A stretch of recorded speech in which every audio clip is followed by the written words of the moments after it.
develop. And this is my goal with working with fatty acids, working with Zinzino, to get this knowledge out there and to get parents to know how important these fatty acids actually are. And we know that children don't consume not even the lowest level of the recommended fish. So there is a need for supplementation. And we know that parents are being more informed. This knowledge is beginning to spread around the world, and I'm very happy for that.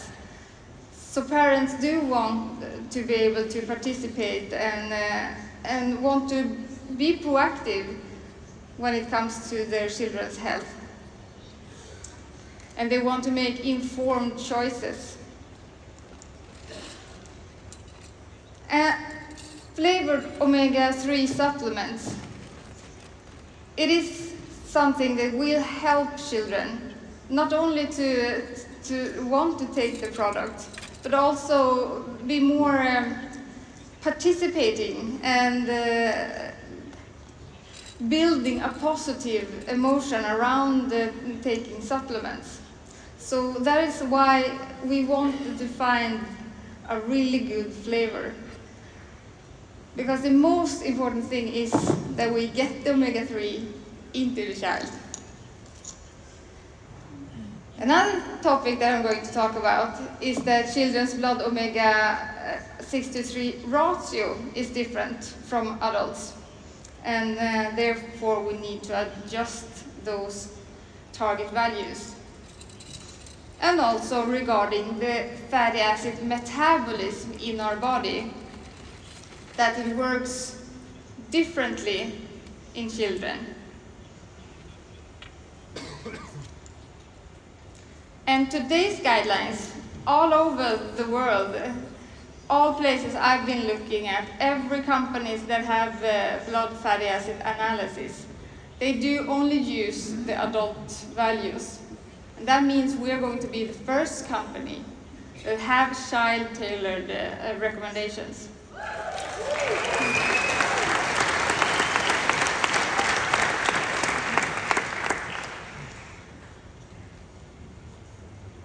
I'm going to start with this question to you, or a question that you can bring with you. Did you know that children's blood levels of omega-3 and omega-6 differ from adults? I'm going to tell you about it. First, let's look at our great database. We have more than 800,000 tests. That's a dream. I haven't seen any research paper, anything like this. So we start with looking at our numbers. This is a summary of all tests. So it's both people being in balance and first testers.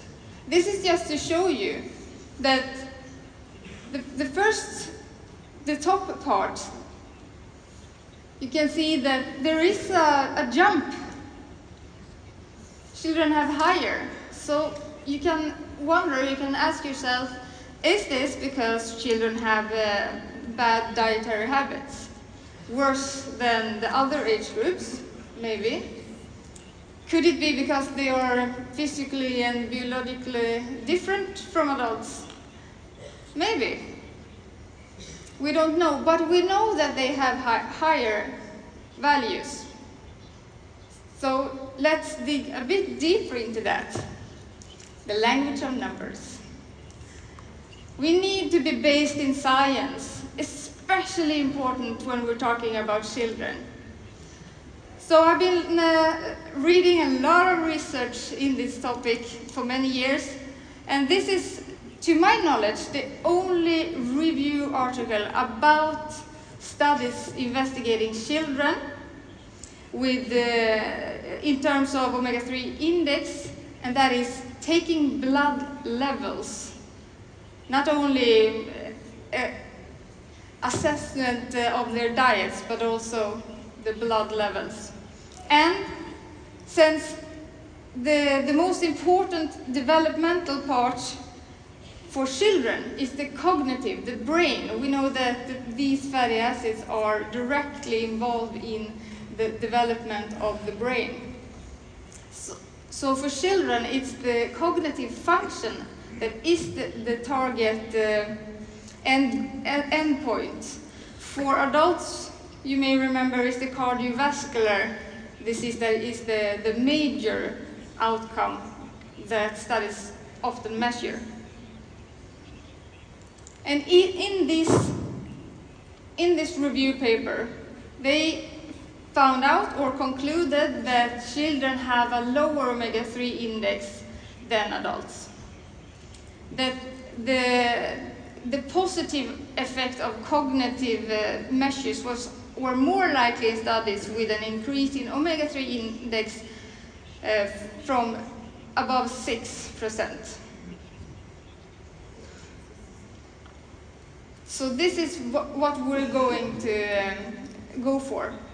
This is research. We are absolutely sticking to what they have been studying, and especially when they have made a review article.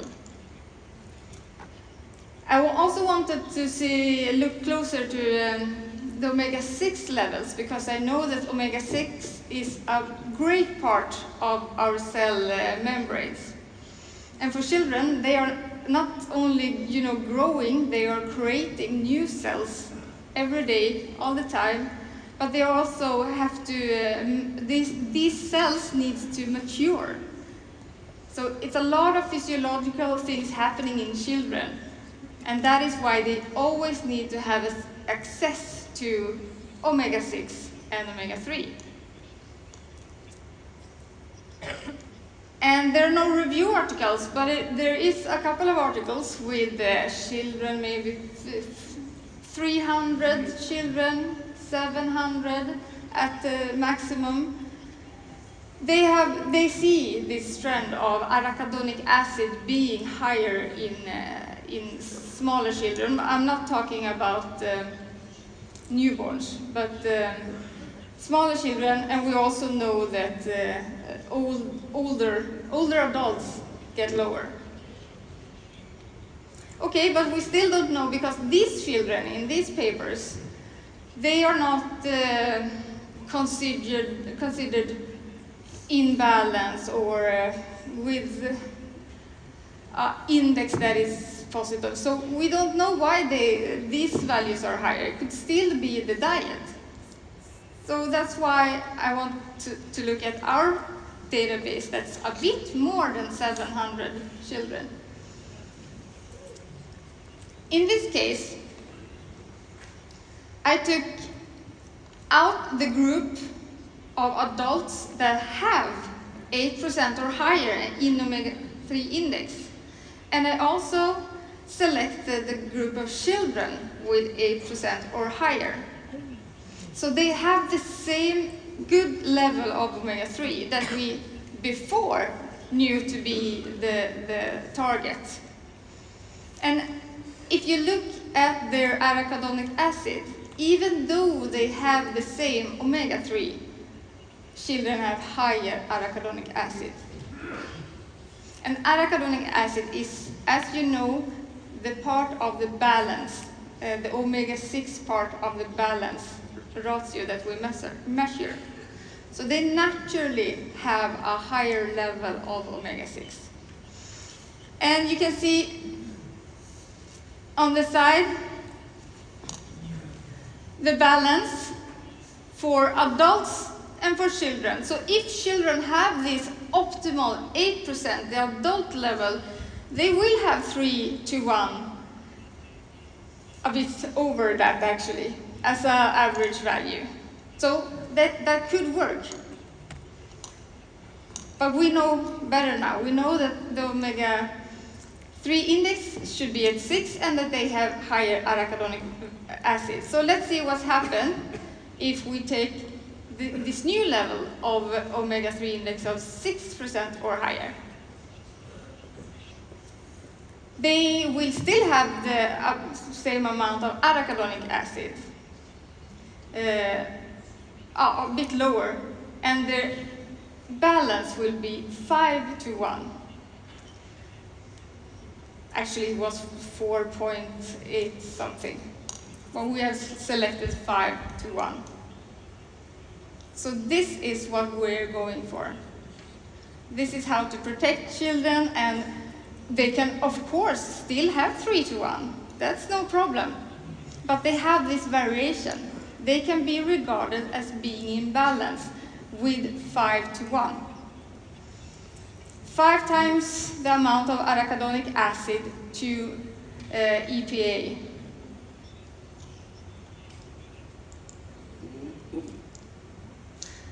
So let's sum up a bit about this. We have the major benefits. There are other benefits. For kids, it's cognition. They will have a balance cutoff level or a threshold value of 5:1, and the omega-3 index. And the index, I hope you know, I'm going to talk about it a lot, but it's EPA plus DHA, the two fatty acids, the marine fatty acids, the most important one, of 6%. And I know that a lot of you are thinking, but what about DHA? Shouldn't they have more DHA? And what's that all about? So let's go through this topic, and I hope you can join me in this little bit of experiment with our database. So Zinzino database experiment. I selected a group of children that have not been taking any omega-3 supplements, you know, the first testers. But I also selected the ones that had the sufficient amount of omega-3s in their blood. So they were in the green, still not taking supplements. So my question was, could this be a group of fish eaters? I'm going to think that they are. It's a little bit simplified, but we have so much numbers, we have so much blood tests that we are allowed. We can do this for this experiment. And these fish eaters, that I'm going to call them now, they have the levels of DHA. You don't need to remember these numbers. But in this time it was about 4 to 8 and to 2 to 5, 2.5, sorry. So that was their levels. And you can see they do have a higher DHA than EPA in their blood. That we already knew. But if we regard this fish-eating group as the optimal value, that this is the 100%, the goal that you want to reach, then we can look at the other group that weren't in the green, no omega-3 supplements. And they are not reaching the levels on one of them, of course, and especially not in the EPA category.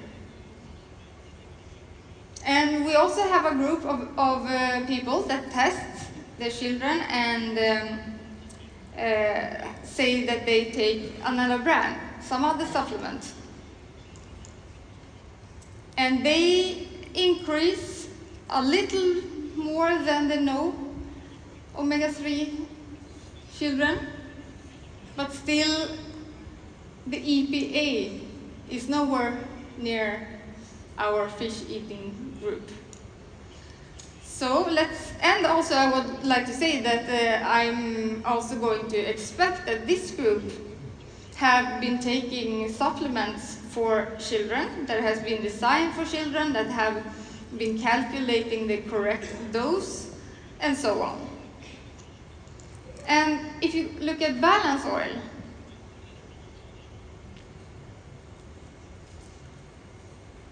the correct values of both DHA and EPA, with the balance oil, we are going to reach the target levels the levels of a fish eater. But as you can see, it's not quite there. And that's the next topic.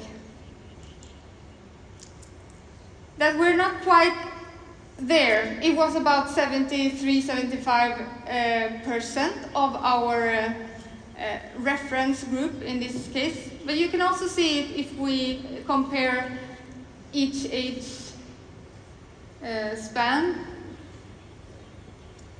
We can see that today, children that have been taking the balance oil with the adult dosage have 7.5 about, so still not 5 to 1. And that's when I'm going to ask next question. Did you know that children's dietary needs of omega-3 differ from adults? We know that a lot of things differ with children, but one of the most important is that per kilo body weight, or calories per kilo body weight, for a child and an adult is so different. Children need more calories per kilo body weight. They burn more calories per kilo body weight. And that means their need for essential fat, for all nutrition, is more per kilo body weight in many cases. And that is why we're going to have 2 dosage. So you're going to adjust for age and kilo body weight. And that's still the 0.15 for adults and 0.20 for children. On the Tutti Frutti, we will exemplify the 0.20 on the label. So we're going to have it according to a 25 kilo child.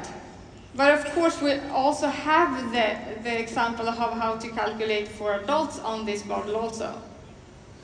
But we're only going to have this on the Tutti Frutti label to separate the information about children and adults, but it is the same oil.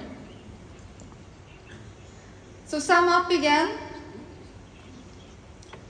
children will have 0.20 milliliters per kilo body weight.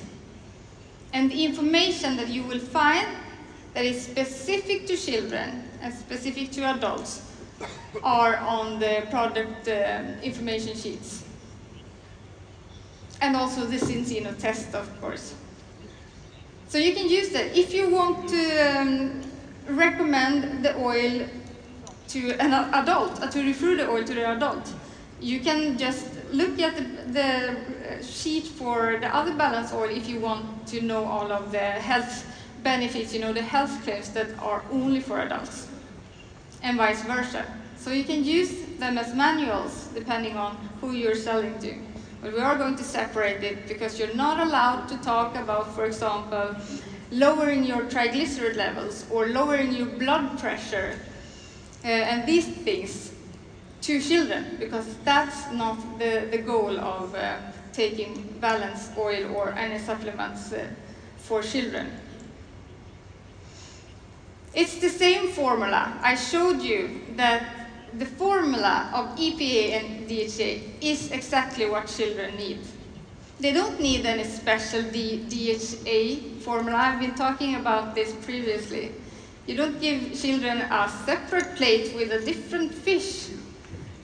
It's the same food. They need the same food as adults. They just need more of it per kilo body weight. It's not all natural.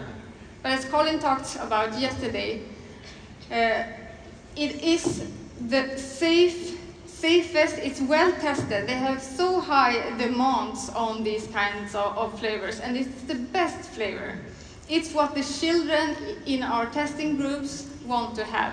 And if you have someone that thinks it's really important with all natural, it's okay. We have all natural, so they can select any of our other balance oils. So it's just so great that be able to offer to someone that maybe don't want to or don't want to try or didn't like the taste. Now we have this delicious taste. and is also suitable for sensitive growing bodies. And this, remember this because this is my favorite quote. It's backed by science. I hope I have showed you this today, and it's also approved by kids.